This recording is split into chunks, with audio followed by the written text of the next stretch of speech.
আপনি কি জানেন যে সৃষ্টি, স্রষ্টা, রাজনীতি, ধর্ম প্রত্যেক কিছুর কন্ট্রোলার হচ্ছে ভয়। আপনাকে ভয় দেখানো হবে, আপনাকে নিয়মের মধ্যে রাখতে হলেও আপনাকে ভয় দেখাতে হবে নিয়ম ভাঙার।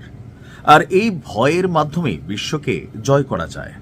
কেন আপনি মার্কিন যুক্তরাষ্ট্র বা আমেরিকাকে ভয় পাবেন? গতকালকে থেকে যে নিউজ আপনারা দেখেছেন যে ভেনেজুয়েলার প্রেসিডেন্ট নিকোলাস মাদুরোকে কিভাবে তার বেডরুমের মধ্য থেকে তার স্ত্রী সহ তুলে নিয়ে গেছে ছোঁ মেরে, জাস্ট 4 থেকে 5 মিনিটের একটা ডেল্টা ফোর্সের অপারেশন।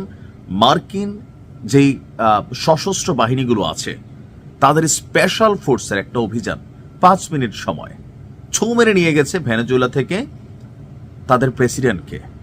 যখন নিয়ে গেছে তখন সবাই টেরও পায় নাই, যখন নিয়ে যাওয়ার পরে টের পাইছে মাঠে সশস্ত্র বাহিনী মোতায়েন হয়েছে। আর আমি যখন নিউজ করছি অলরেডি সেই নিকোলাস মাদুরো ভেনেজুয়েলার প্রেসিডেন্টকে তুলে নিয়ে নিউ ইয়র্কের আদালতে তাকে আসামি করে অলরেডি মামলা দায়ের করা হয়েছে। তার পরিণতি কি হবে নিশ্চয়ই বুঝতে পারছেন। সাদ্দাম বা অন্যদের মতনই হবে। কিভাবে এই অসম্ভবকে সম্ভব করছে আমেরিকা, আর কিভাবে এই ভয়ের রাজনীতি বিশ্বজুড়ে ছড়িয়ে দিয়েছে। আমেরিকার বিপরীতে যাবেন, পরাশক্তিগুলোর বিপরীতে যাবেন, আপনাকে ছোঁ মেরে নিয়ে যাবে, কিছুই করতে পারবেন না। এটাই হচ্ছে বাস্তবতা। ভেনেজুয়েলার প্রেসিডেন্ট নিকোলাস মাদুরো এবং তার স্ত্রী ঘুমোচ্ছিলেন কোথায়? একটা দেশের প্রেসিডেন্ট তার প্রেসিডেন্ট ভবনে ঘুমোচ্ছিলেন নিরাপদে। বিশ্বাস ছিল দেশের সকল আইন শৃঙ্খলা বাহিনীর প্রতি। কিন্তু আমেরিকা যখন থাবা দেয়, হানা দেয়, তখন সবকিছু সিস্টেমের বাহিরে চলে যায়। আপনি মনে করেন না যে 5 মিনিটের অপারেশন মাত্র গতকালকে 5 মিনিটে করা হয়েছে? এটা নিয়ে বিগত 3 মাস অঙ্ক কষা হয়েছে, আপনার স্ক্রিপ্ট লেখা হয়েছে, কোথায় কিভাবে ব্যাকআপ করবে। হলিউডের ছবি যদি না দেখেন তাহলে আপনি বুঝবেনই না যে কিভাবে তারা এই মিশন চালায়। তো বেডরুমে স্ত্রীকে নিয়ে ঘুমোচ্ছিলেন ভেনেজুয়েলার প্রেসিডেন্ট নিকোলাস মাদুরো। গভীর রাতে আকস্মিক হামলা যুক্তরাষ্ট্রের, আর ধাস ধাস ধাস ধাস করে পুরা এলাকারে মানে সিস্টেম আমি দেখলাম যে একের পর এক আগুন, ধোয়া, ধুমধাম শব্দ। এরপরে আমরা শুনলাম যে প্রেসিডেন্ট এবং তার স্ত্রীকে আটক করে নিয়ে চলে গেছে মার্কিন ডেল্টা ফোর্স। এমনকি সেনাদের অভিযানের সময় প্রেসিডেন্ট এবং তার স্ত্রী ঘুমিয়েছিলেন। মার্কিন সূত্র বলছে ডেল্টা ফোর্সের চালানো এই অভিযানে ভেনেজুয়েলার কোন রকম সেনা অথবা কোন রকম প্রহরী, প্রেসিডেন্টের নিরাপত্তায় থাকা তাদের কেউই আসলে নিহত হয়নি। তবে ট্রাম্প বলেছেন অভিযানের সময় কয়েকজন সেনা আহত হয়েছে, যদিও তারা গুরুতর আঘাতপ্রাপ্ত নয়। এছাড়া একটি হেলিকপ্টার উড়িয়ে দিয়েছে ডেল্টা ফোর্স। আর যুক্তরাষ্ট্রের সেনাদের আটক হওয়া আপনার ভেনেজুয়েলার প্রেসিডেন্ট নিকোলাস মাদুরো এবং তার স্ত্রী তাদেরকে বিশেষ যুদ্ধজাহাজে করে নিউ ইয়র্কে নেওয়া হয়েছে।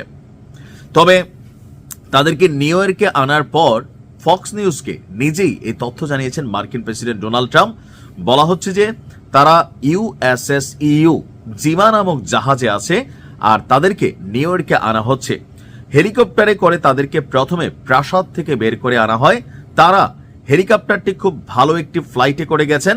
আমার বিশ্বাস তারা এই ফ্লাইটটি খুব পছন্দ করে রেখেছেন বা পছন্দ করেছেন। কিন্তু মনে রাখুন, মাদুরো এবং তার স্ত্রী অনেক মানুষকে হত্যা করেছে।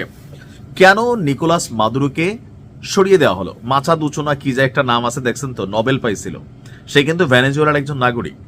তো সেই নোবেল লরিয়েটকে তিনি যখন নোবেল পাইলেন তখন তিনি একটা পোস্ট করে বসলেন কি এই নোবেলটা আসলে ট্রাম্প পাওয়ার যোগ্য ছিল। কি পরিমাণ চাটে! বলছে ট্রাম্প যদি চায় সে তার নোবেলটা ট্রাম্পকে দিয়ে দিবে। আর এখন যখন এই মাদুরোকে সরানো হলো, প্রশ্ন হচ্ছে ভেনেজুয়েলার আগামী প্রেসিডেন্টকে সেই মাচাদুচু বা মাচাচুচু যে মহিলা আছে তিনি হতে যাচ্ছেন। কারণ এই নোবেল লরিয়েটদের খেলা বিশ্বজুড়ে ইদানিং বেশ জনপ্রিয়। আর এই নোবেল লরিয়েট হচ্ছে টোটালি মার্কিন রাষ্ট্রভিত্তিক একজন এজেন্ট হিসেবে দাবি করা হচ্ছে। কারণ ভেনেজুয়েলায় বিশ্বের বৃহত্তম একটা তেল আপনার এখানে আছে, তেলের যে ঘাঁটি বা খনি। আর জানেন যে ভেনেজুয়েলা রাষ্ট্রটার যতটুকু উন্নতি এই টোটাল হচ্ছে তেলের উপরে ভাষা। টার্গেট হচ্ছে কিন্তু সেই তেল। এখন এখানে সেই নোবেল লরিয়েট মহিলাকে বসাবে, তারপরে আমেরিকান কোম্পানিগুলোর সাথে চুক্তি হবে। চুক্তি অনুযায়ী তারা তাদের দেশের জন্য তেল এখান থেকে নিতেই থাকবে। আমেরিকারে ভয় পাওয়া আসলেই উচিত। সারা পৃথিবীর যে কোনো দেশে কয়েকটা রাষ্ট্র ছাড়া তারা চাইলে আপনার অভিযান চালাইতে পারে, এমনকি তারা ঘটনা ঘটাইতে পারে। আর বাংলাদেশের মতন রাষ্ট্র ফুয়ের উপরে নাই হয়ে যাবে। এই দেশের ভিতরের লোকেরাই এই দেশে যে কোনো সময় ঘটনা ঘটলে বড় ধরনের সাপোর্টও করে বসতে পারে, কারণ রাজনৈতিকভাবে আমাদের বিভিন্ন বাহিনীগুলোর মধ্যে নানান বিভাজন আছে। দেখে দেখে চায়া থাকা ছাড়া আর কিছু করার নাই। ভালো থাকুন।